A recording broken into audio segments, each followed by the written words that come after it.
Girl, when I tell you this was the most immature episode of the Real Housewives franchise that I've ever seen since the inception of the Real Housewives franchise, girl, it was so immature. But you know what? I can't even hold Robin and Gizelle and the rest of them. I can't even hold them because you know what? If it were me, I'd probably be just as immature. Okay. Anyway, hey y'all, welcome and welcome back to my channel. My name is Belle, and this is the Belle Perspective, and I'm here to review the Real Housewives of Potomac. This is season 8, episode 13. Sharing is caring. If you're new to my channel, I talk about books, TV, movies, all kinds of things on this channel. So welcome, okay? If you're returning, you already know the drill. Hey girl, hey person, hey. Get down in the comments. Let me know what you think about the episode, and don't forget to like this video before you leave. Let's get into it. Okay, so we open up with the episode with Ashley and Mia. Okay, so Mia is at home getting Gordon out the door. He's doing something, child, whatever old men do.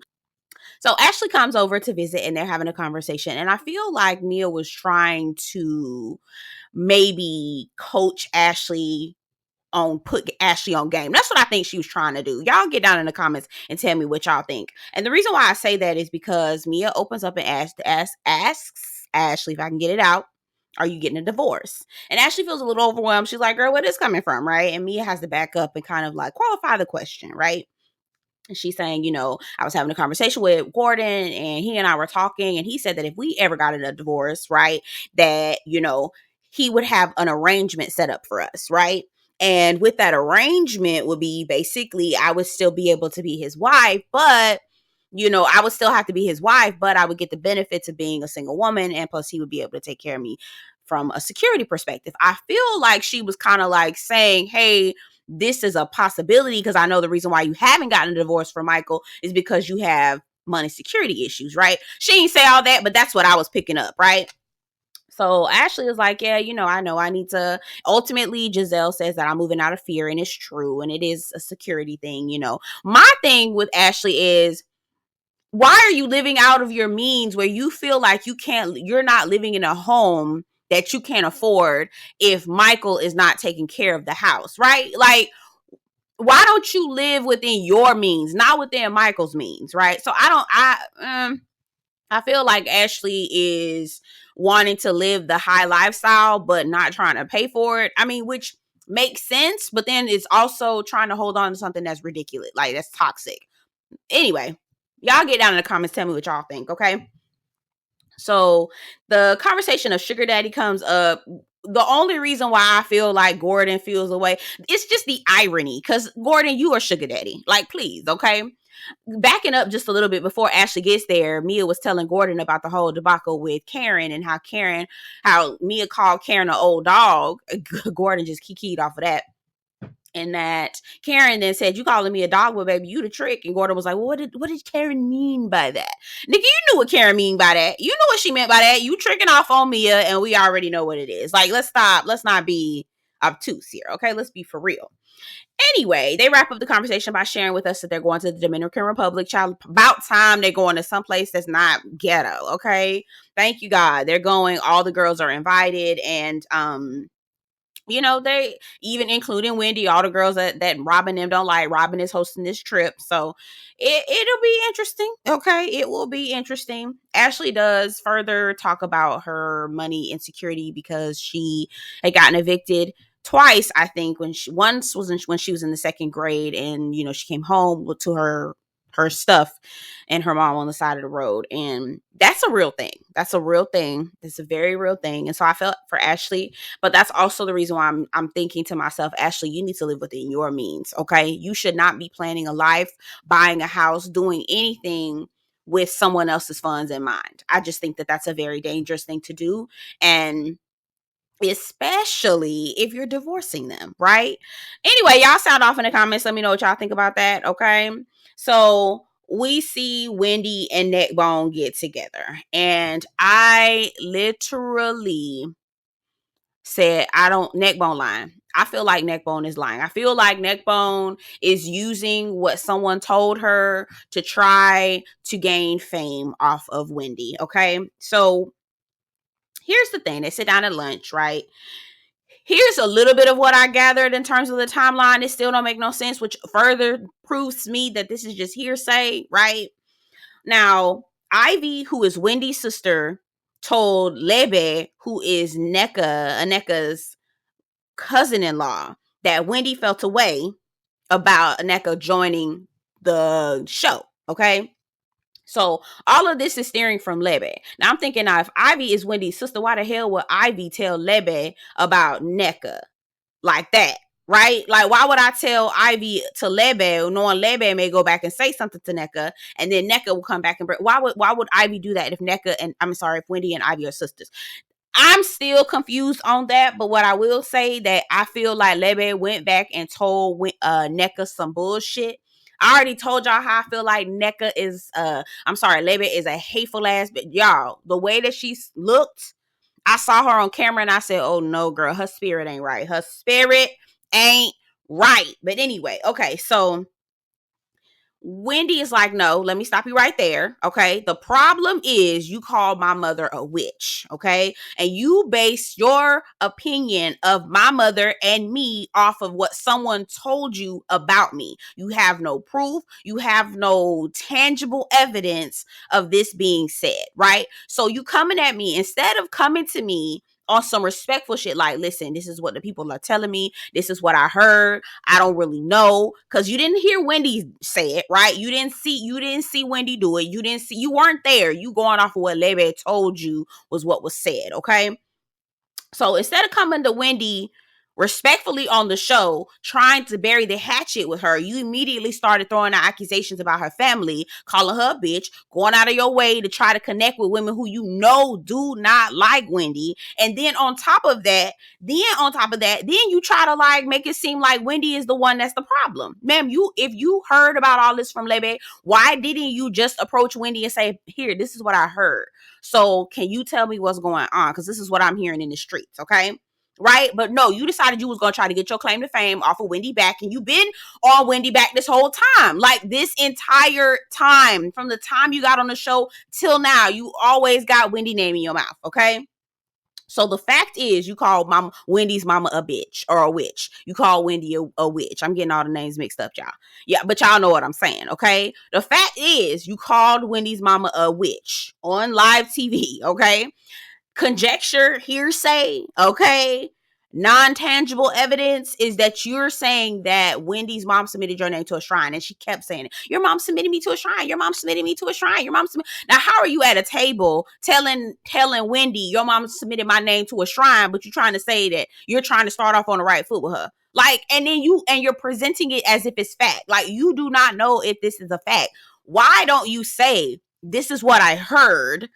Is this true? What's going on? Which leads me into the point where Wendy says, I asked my mama, I asked my sister. They have undoubtedly said I've never done any of those things, which, I mean, again, we don't know, but Nneka don't know either. She don't know either, okay?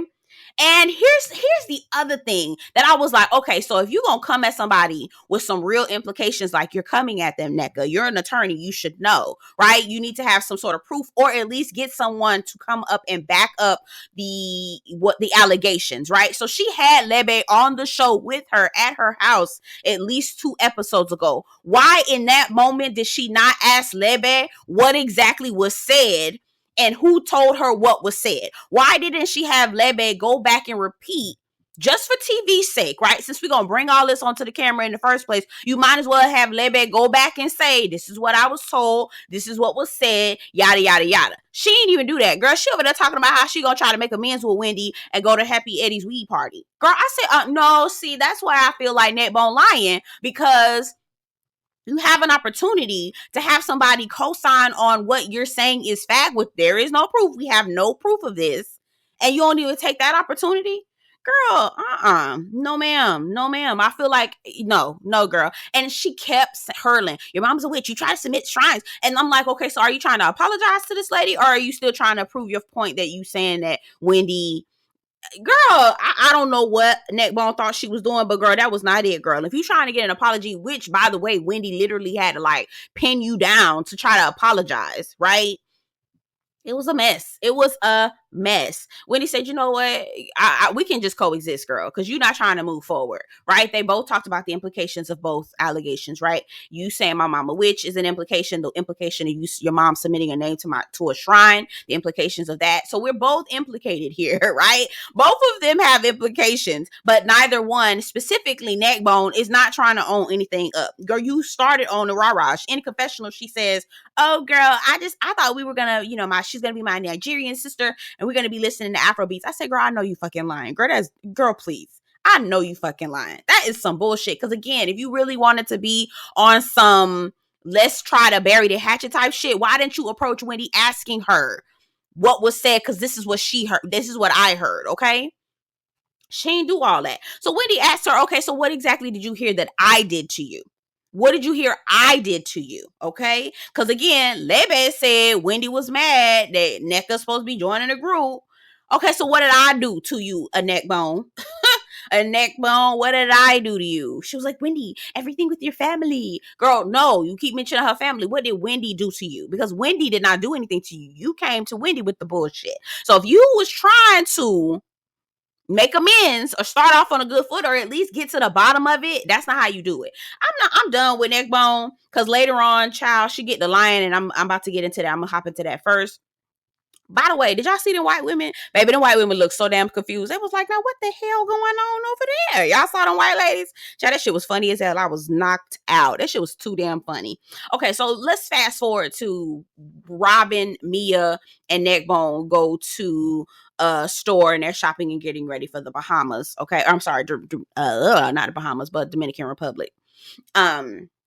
My bad. My friend is getting married in the Bahamas, so we just got a wedding invitation, so I had that in my head. Anyway, okay, so Neckbone is lying. Y'all caught Neckbone in that lie? I said, Neckbone, you lie. She lied about being 35. That girl, you know what? I'm not gonna throw out no accusations, but I feel like Neckbone be lying about stuff. So Neckbone says that her and Wendy talked, right? And she said she feels like Wendy is not trying to have peace, right? Wendy does not want to move forward. She doesn't want to have peace. She said, and I quote, I apologize to Wendy because in the heat of our dispute, I called you out of your name, calling you a bitch, and your mother got caught in the crossfire. And she doesn't want to move forward. She didn't want to accept that. Bitch. So the way Neckbone tried to formulate this is that her and Wendy got into a dispute. In the heat of the dispute, she called Wendy's mama out of her a witch, and she called Wendy a bitch. I said, no ma'am. The dispute started when you called that lady mama a witch. That's how the dispute got started. And then you called her a bitch for coming back at you. I said, this girl... Oh my God. Like, wow. Not only are you thirsty to be on this show, but you don't care how you get it done by any means. And it's very sad. Okay, so we get to Chris and Candice, and I hope this don't sound like no type of shade. I do not want to shade Candice at all because I actually kind of think Candice is fun. She got a sharp tongue. She's very quick-witted. I love that, okay? But did Candice marry a man that's broke? Because the way first of all, their marriage, I don't like the way they talk to each other. She told him to shut up. I was like, I don't know if you should talk to your husband or anybody that you care about like that. I don't like using the word shut up. I don't like using that phrase. I like saying hush or be quiet or don't even, you know what I mean? Like, but not shut up. Like, I do not like the way they talk to each other is so toxic, y'all. Anyway, it made me cringe the entire scene. They're at home and they're talking about the deep space tour and health issues and things like that. You know, Candice had some mass in her boobature and she's concerned, but the doctor wrote her a letter and told her that it wasn't cancerous and she should just continue to get checked up. But that still got her in frenzy because there's a history of breast cancer in her family, which makes sense. But also Also not. Okay. And Chris is asking her about this Dior purse. How much was it? All this money, blah, blah, blah. And I'm like, well, if you're going to complain about money, why the hell you bringing up kids, sir? And these damn embryos that have been frozen. Leave them frozen eggs where you at until you can understand where your finances are. Because if you're complaining about a $2,000 bag, you damn sure don't have no room to be trying to ask for no kids and when we going to unfrost them. Okay. And was it me? Okay, now I know I picked up on the shade that Mama Dorothy had for Chris a couple episodes ago. But baby, was it me? Was it just me? Or was it when Candice was in the confessional, she said, Chris works from home on doing his YouTube stuff. What is he again? What do you call it? An influencer? What do you call it again? Oh, yeah. Content creator. Was that shade? I feel like that was shade. I don't know, but I'm gonna get off of it. But Candice, girl, you had girl. All right now. I feel like y'all were marriage in danger, child. I ain't gonna lie to you. Anyway, all right. So Grace graduates. That's the beginning and the end of that. Congratulations to her. I wanted to ask Jazelle. Okay, you say you love when the fan bam is there, but was all Jamal's kids there? Was the whole family there? Huh? Okay. Anyway, we moving on. So the girls they're headed to, why do I keep wanting to say Bahamas? Y'all, I'm ready to go. It's in Nassau in November. Baby, I'm ready to go. Anyway, all the girls get ready to go to the Dominican Republic. They're at the airport, Dulles Airport. Shout out to Dulles. They're at Dulles. They're all headed out, and they get on the bus. Now, I'm not going to cover too much because I don't want to make this video too long, but did Gizelle ask me when she was going to stop being a hoe? Oh God, please tell me, did I hear that wrong? I said, now what the hell? And also Karen is going to do everything she can to keep her foot on Robin's neck. Is Karen attracted to Robin's masculine energy? Is that the reason why she keep just riding Robin so much? I mean, good Lord, she always got something to say about Robin in her confessionals, and quiet as it's kept out loud in front of Robin's face too. She do not like Robin, y'all. Anyway, so I said not Karen for a wand before a wand actually happened. So Karen shares a story about how Ray used to go to Casa de Compa. I guess that's the hotel that they're staying at when they first got married, and she called him because he would go for the golf trip, and a woman answered the phone at the hotel, and she said that Ray told her that it was a housekeeper. Now I'm with Jazelle in the confessional, bitch. I ain't never heard of no housekeeper answering no damn phone talking about Ray ain't here or whatever. Mr. Huger ain't here. I said, oh girl, not Karen falling for a Ray. I mean, not Karen falling for a wand before a wand even happened. Child, I said, Karen, going forward, dear, you don't have nothing to say about Robin, okay? Because both of y'all some damn fools. I'll tell you that right now, okay? So we get to the fighting of the room foolishness. They always do that. Again, it was very immature because Robin gave all of her friends good rooms, and the rest, she was like, the rest of y'all can figure out what y'all was going to do. And I think that was Candice, Mia, Kay, which is Kiara, I think it's her name. I don't know. Anyway, Karen said, hell to the nah, bitch, I'm finding my own room. Quiet as it's kept on being messy. I'm being messy. But why Karen couldn't get her own room when she swiped her credit card? Now, she said that the hotel said that she was too loud. They was too loud, and they didn't want to give her another room. But I said, baby, money ain't a thing, boo. Money is money, girl. So I quietly believe that Karen's card got declined and her ass had to sit on that damn couch because she sure was looking sad, sick, and homeless. When she got to sit back down, she was like, oh no, the room didn't work out. I bet it didn't. Anyway, y'all get down in the comment sign off and let me know what you think. End of the episode, some corny I said leave it to Jazelle to be the corniest bitch ever. The corniest bitch ever. She's so fucking corny. She decides she's going to give Neckbone a crown and claim that she's the grande dame of Potomac because she's a homeowner and she literally lives in Potomac. And that is just the stupidest thing. First of all, Neckbone has not done anything to make herself seem like a grande dame at all. And the only reason why you're doing this shit is so you can get back at Karen. And it's just so fucking petty. It's so fucking petty. Anyway, y'all, and Neckbone, oh my God. Oh my God, yes. Oh my God, yeah. I'm like, girl, you are so fucking thirsty. It's not even funny, girl. It is not even funny how thirsty Neckbone is. It's sick, actually. It's real sick. Anyway, y'all get down in the comments. Let me know what you think about the episode. Don't forget to like this video before you leave, and I'll see you guys in the next one. Bye.